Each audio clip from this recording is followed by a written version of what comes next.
ഈ ബാഗൊക്കെ പാക്ക് ചെയ്ത് എങ്ങോട്ടാണെന്നല്ലേ?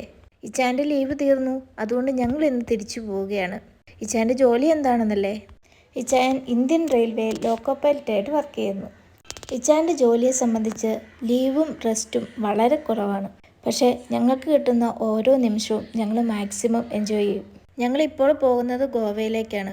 ഗോവയിൽ നിന്ന് ഒരു 3 മണിക്കൂർ യാത്രയുണ്ട് ഇച്ചായൻ ജോലി ചെയ്യുന്ന സ്ഥലത്തേക്ക്. അതായത് കർണാടകയിലെ കാസിൽ റോക്ക് എന്ന സ്ഥലത്താണ് ഇച്ചായൻ ജോലി ചെയ്യുന്നത്. ഗോവയിൽ എത്തിക്കഴിഞ്ഞാൽ ആദ്യം തന്നെ അവിടുത്തെ മാർക്കറ്റിൽ നിന്ന് മീനും പച്ചക്കറികളും ഒക്കെ മേടിച്ചിട്ടാണ് പിന്നെ ഞങ്ങൾ കാസിൽ റോക്കിലേക്ക് പോകുന്നത്. കാസിൽ റോക്കിനെ കുറിച്ച് പറഞ്ഞില്ലല്ലോ. പേര് പോലെ മനോഹരമാണ് അവിടെ.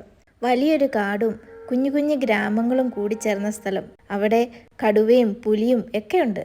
എങ്കിൽ പോലും അവിടെ ചെന്ന ആർക്കും അവിടം വിട്ട് പോകാൻ തോന്നില്ല. അതെന്താണെന്ന് ഞാൻ വാക്കുകൾ കൊണ്ട് പറയുന്നതിലും ഭേദം അവിടുത്തെ മനോഹാരിത നിങ്ങൾ നേരിട്ട് കണ്ട് മനസ്സിലാക്കുന്നതായിരിക്കും നല്ലത്.